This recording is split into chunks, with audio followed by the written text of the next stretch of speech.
Welcome to Lift Your Legacy. My name is Jacob Rupp, father, husband, and rabbi.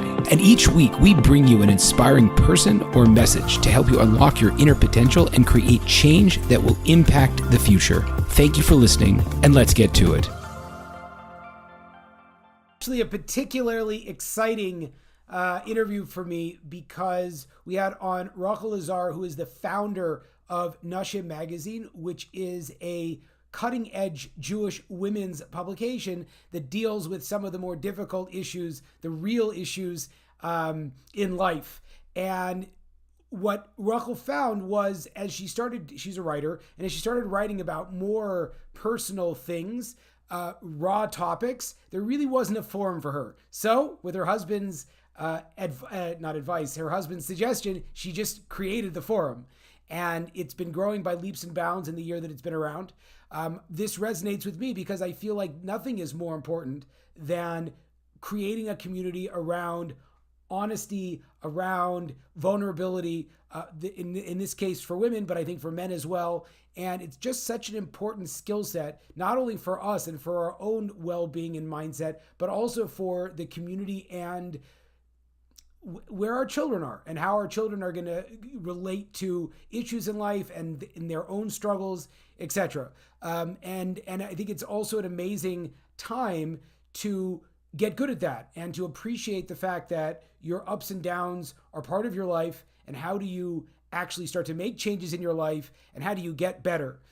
With that being said, I would love, this dovetails beautifully, I do coaching. If anyone would like to have a coaching call, be it health, be it fitness, be it overall work, success, relationships, please don't hesitate to reach out to me. 30 minutes for free, no obligation. Let's try to make your life better.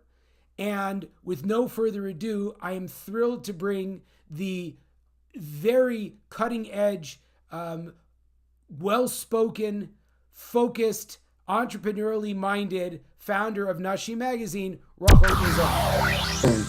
Okay, Rochel, thank you so much for joining me today on Lift Your Legacy. Please tell me a little bit about how you launched your magazine and your unique philosophy with what it brings to the table. Okay, so I am a writer. I haven't been writing for many years, actually, because I've also been raising my family.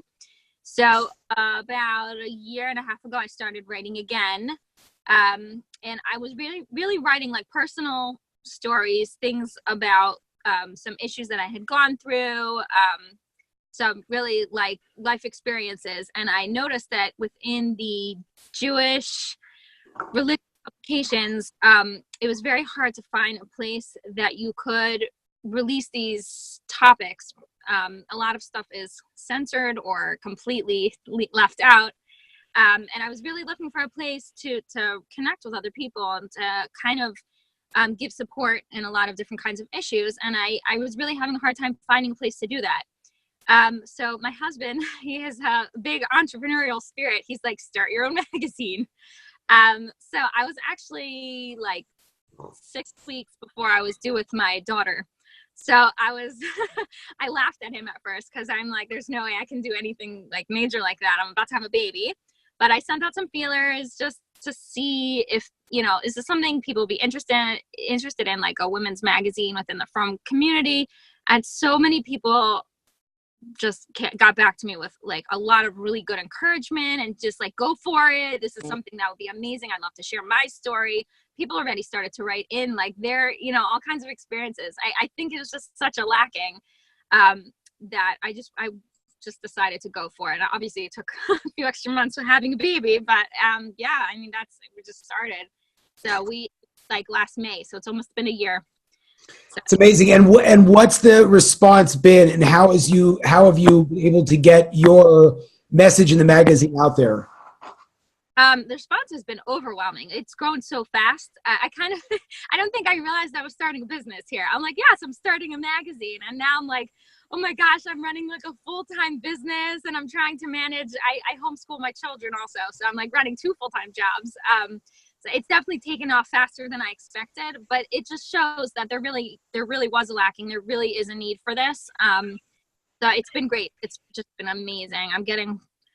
I mean, people are writing into me every month, and I'm helping them express their voices in a platform that they didn't have before. So I've really been hard at work.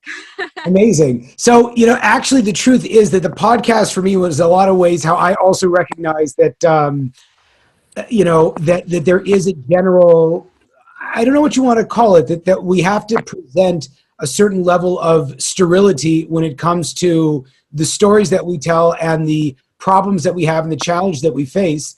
And that leaves, I would assume, or at least I feel, a lot of people feeling like their problems are actually much worse or much more personal, or, there's something specifically wrong with them, and they don't have that voice. So perhaps tell me a little bit about what topics you think are the most left out and what we need to be talking about, and how do you do that in a constructive, positive way? Because on the other hand, you don't want to be the negative Nancy, so to speak, of the Jewish world, but you do want to talk about something that someone's actually dealing with.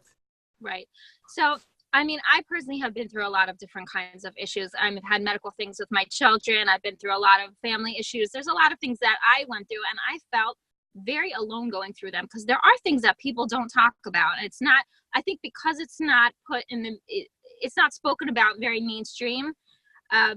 People think you're right, that the issues are worse than they are. This isn't a normal thing. If you're going through something in your marriage, you think you're the only one. You don't realize, like, a lot of people within the first, a series like Shana Rishon is like 10 years these days. The first, there's so many things that can come up, and you think, oh my gosh, I'm the only one going through this. I can't talk to anybody about this. They'll think I'm crazy. I'm so embarrassed. It's shameful, really. Where did you grow up? And did you grow up observant your whole life?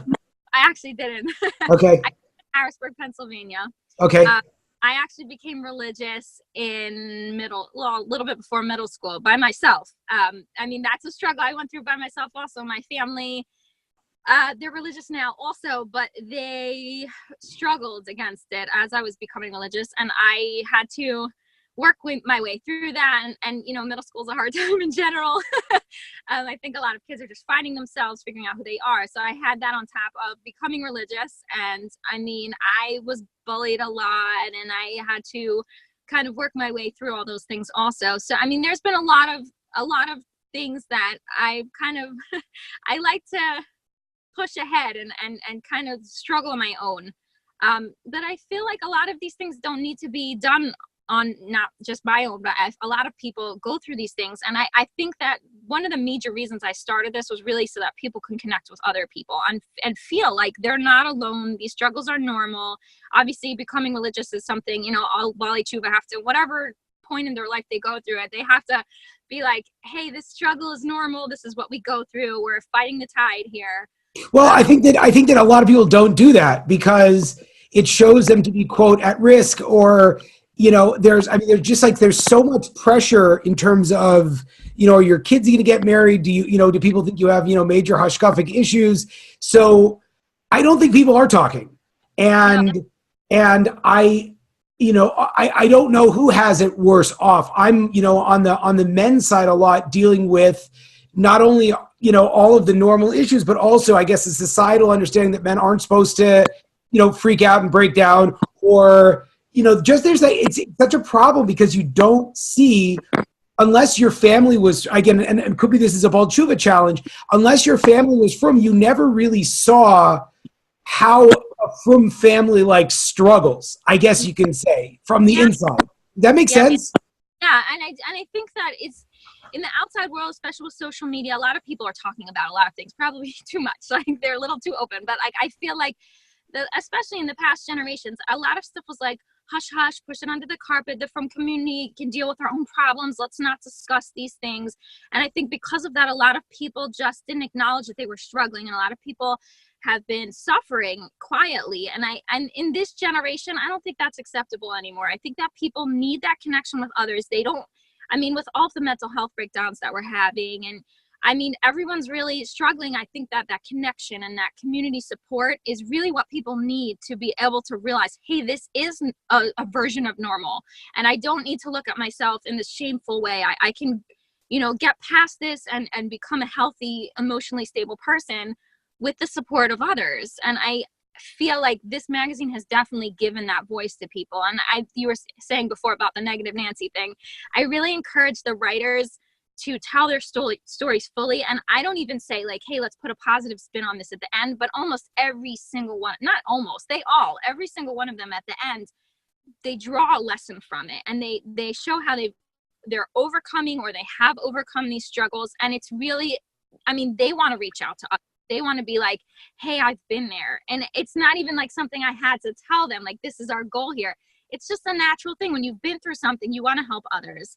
And I think that the stories that's reflected, they don't come out as, oh, this is something that I'm dealing with. I mean, we've done all kinds of, you know, mental health, like depression. I've had a story on addiction, living with somebody who's a drug addict. And I mean, even her, like, she's, you know, it's been years since she's like been in the active struggle, but even, I mean, there are things that don't recover from these kind of things, and she's still very positive. That one came out anonymously, but even still, like, it's just, she wanted others to learn from it. So they all come out as a more positive look. We can get past this. These are normal struggles. These are things that, you know, we can support each other on. So I don't think any of them come off as negative. I don't think like we're telling all these stories to be like, look at all the horrible things that are happening in the world. It's more like, yes, these are struggles we go through, but we come out of them and we're stronger, and you know, we are beautiful because we've overcome these struggles, or because we're even still struggling. You know, this is who we are, and this makes us a person who is strong and who is going through life. So how does a person, I guess on a personal level, a couple of things. First of all, when do you start talking? Because as you mentioned, and I have a couple examples in my own life where, you know, it's always easy to talk about the process when you've gotten through it. Right. And when you're like a hot mess and you're still like doing the ugly cry, maybe that's not the best time to write about it. On the flip side, that's usually when you're the most helpful to other people. So right. How did you cultivate that voice for yourself? And how do you tell other people how to do that? It's true. A lot of people are not necessarily willing to share as they're going through it. And I think that, I mean, that makes sense. I really just think it has to do with shame. I personally, I'm trying myself to overcome my self-conscious, confidence issues in speaking out to people. I mean, even on social media, like, it's easy for me to take pen to paper and write about things, and I can edit and censor my own words in a way that, you know, sounds very put together. But I myself, like, this magazine has helped me overcome a lot of those struggles as well, like, where I'm open to being like, listen, I don't have my life together either. That's why this is working, because we're all struggling together. I'm trying to do that as well, because I think that you're right. Like, a lot of people after the fact, they'll write about it and be like, hey, this is what I went through. Here's how I got through it. And not many people are very open to being like, I'm struggling right now and I need your help right now. But I think that especially with social media, a lot of people are trying to connect in a way that, like, no, I am struggling right now. Here's what I need from you today. Reach out to me, give me some positive like vibes over here. Send me some cute pictures of cats. I don't know, anything to keep me in a good state of mind. And I think that being real, I think that is really what connects people, because nobody wants, you know, somebody to get up there and be like, look, I've got my life together. You can't connect with that person. So, I mean, it's really helped me come out of my shell too, because I'm very good at hiding behind a screen, hiding behind my computer, like typing what I need to, going over my emails a million times. And I'm really trying to show my face. I mean, I started the magazine. I didn't have to, like, my face wasn't anywhere. And I realized as I'm, you know, getting out there more and branding, and everyone's like, who is this Nashim magazine? Is this like a whole team of people? Who is this person? I'm like, I have to put my face out there. And that's hard for me also, as a person who also, because of a lot of things that I went through, confidence issues myself, and like discussing these things and being like, you know, I'm struggling to run the magazine and raise my children, and where's my work-life balance? And these are issues that I've started talking about also, because yeah, I'm a real person too. And if I can't be real with my readers and with my writers, then, you know, I'm kind of contradicting myself here. So, I mean, it's it's been a learning experience for me also. I'm growing as the magazine grows as well. And I think that that's really the point here, like to grow and to strive to get through these challenges. I mean, that's really what this whole magazine is about. That's beautiful. One thing that I kind of want to call attention to, or to ask how you navigate, the quote unquote Haredi world, the yeshiva world, the publications, the whole thing, and you're very clear about it on your Instagram that we show women's faces. I think that's both like probably true, but also like symbolic of a certain hashkafa. What's interesting is, how do you walk that line between being genuine and true to yourself and saying that there's nothing wrong or compromising about showing women's faces or, women's, like, just kind of doing it your own way, while at the same time keeping yourself in as quote like right wing of a camp as you want to be? Like, how do you find that you fit and you try to fit, but at the same time you fundamentally disagree with like very basic premises of how that movement promotes itself? Does that make sense?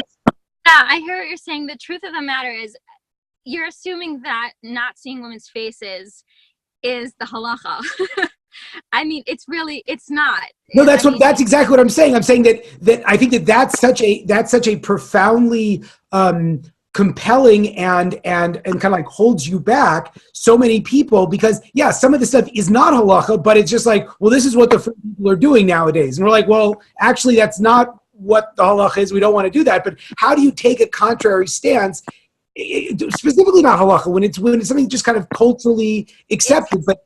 It's culturally new, though. That's the truth. It's just developed over the last few years. Like, right. If you go back to newspapers and to magazines and to books from the last, like, just pick up something from 10 years ago. There's women's faces in there. And, I make sure that what goes into my magazine, everybody's tznius, and like, it's actually a lot of work to make sure that, even just pictures for the articles, a lot of that's not our photos right now because I'm still growing.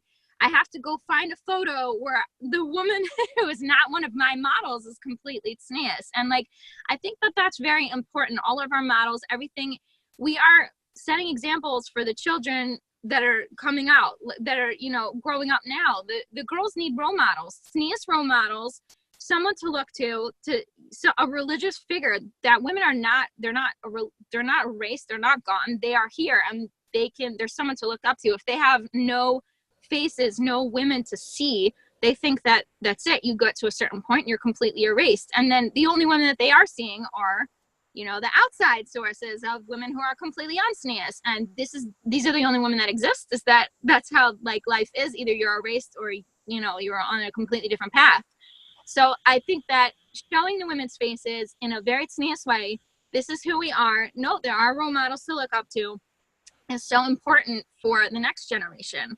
And if we completely get rid of that aspect of it, then there's really nobody to guide the girls. There's nobody to say like, look, this is a path you can take. How are they to find themselves? They just think that, okay, there's a certain point where we just disappear.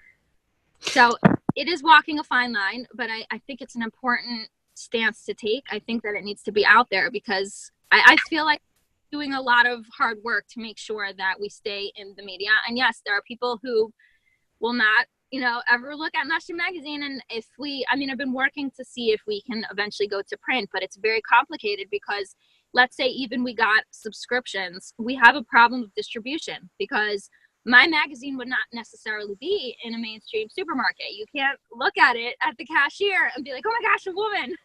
I mean, it's true. It's a problem. And I think that that's really keeping a lot of the Jewish women's magazines from going to print because distribution is a really big problem. Because you're right. There's a lot of people who will not ever pick it up, and it will be very difficult to get it into certain places. Does it scare you? I'm only asking because I think it's interesting. Whatever. I don't have to tell you why I'm going to ask. I guess I struggle with this myself. Does it scare you to put yourself out there and to remain authentic to you when it seems to be so different from how kind of everyone else is. Does that make sense? Yeah. I'll be honest. It's when I started the magazine, I wasn't trying to make a statement like women's faces all over the place. That wasn't really my goal. It was really the voices. I mean, I started it because of voices. I wanted people to be able to talk. I guess that's a stance right there. But Right. as far But I'm saying even that. so I mean, I think that the feedback I've been getting, it's just so needed. I haven't really gotten so much bad feedback on that issue. I the only thing that I've really encountered one time, literally just the one time, was somebody who was from a previous generation. I asked them to write something for the Torah Tidbits column, which is just really a Dvar Torah to inspire women. And it's just the one per month. And she looked at the magazine, and we were in the early stages. I think it was like the second issue. And she told me that she can't be associated with the magazine. So I figured, oh my gosh, it's the topics we're discussing. And I wasn't ready to back down. I'm like, no, I really stand behind this stuff needs to be discussed. But it's not even why she had a problem. She actually had a problem. She told me it's because it's too raw. The emotion is too much. And I think it's just too overwhelming for her. The fact that it touched a chord within her was like, she didn't want to she didn't want that rawness and that realness to be out there, and she couldn't do it. So I actually found that very interesting. It is interesting. Where do you think it comes from? I mean, I think the previous generations, like, it's a lot of like hush hush, push it under the carpet. We'll just muddle through it. We don't talk about it. It's just not something that we bring out to the light. And I think that it was a little scary for her that the world is changing. Yeah, I mean, I noticed that, and also just because there's this tremendous ability now to compare. It's like Pandora's box has basically been opened, and you can get any information you want anywhere. And I don't think we so often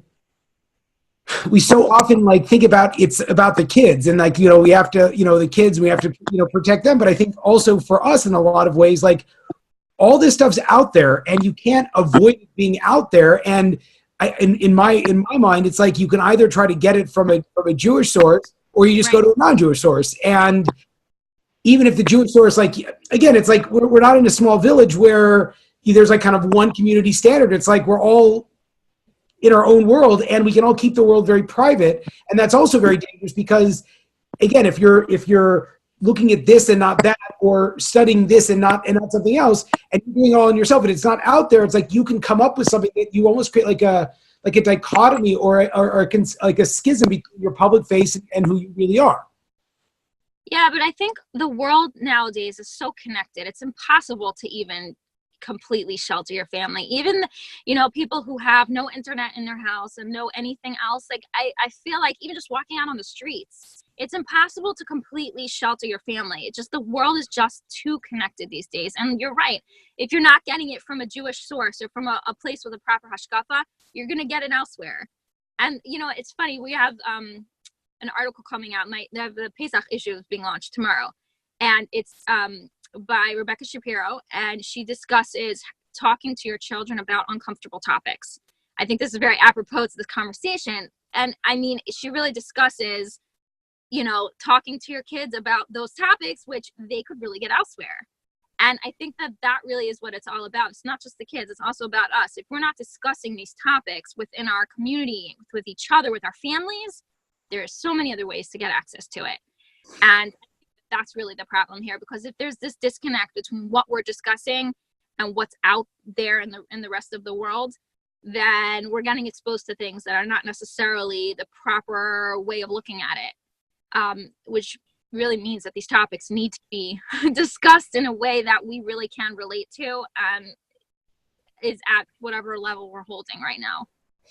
Okay, so there's a lot to go on. A few more questions. How do you find your authors, and how do you, like you mentioned, you're now like running this business while raising your kids at home and homeschooling and everything like that. So what's your process? How do you find the right kinds of people, and how do you go forward into this entrepreneurial journey of yours without, I guess, knowing where you're going?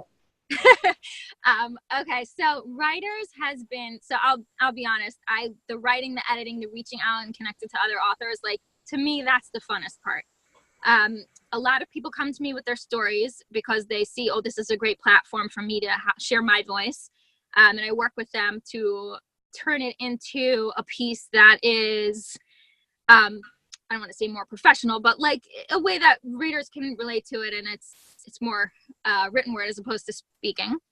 And then a lot of writers I've reached out to because I see that they're people who have a good handle on the community, on, let's say, parenting issues or hashkafa or journeys that they've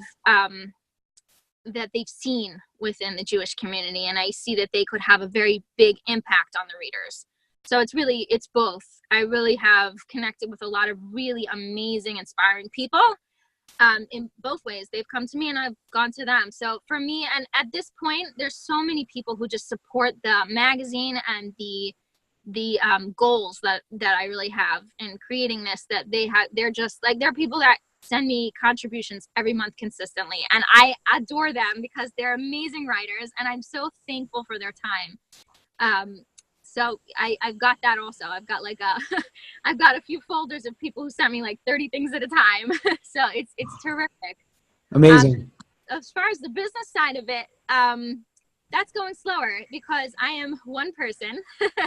So to be working with the writers all the time and editing and setting up the formatting, and we come out usually once a month except for Pesach and the high holidays. So it's a lot of work.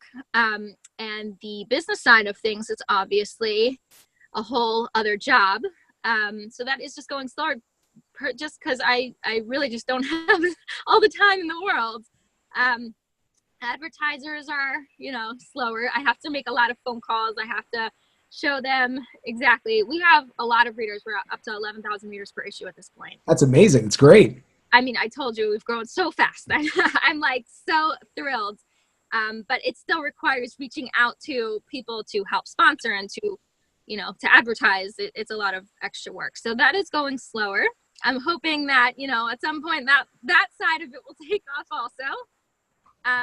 But it's definitely a lot to manage. I didn't really realize I was starting a whole business here. I'm like, oh, magazines. So it's shaping into a business as I'm going. How about that?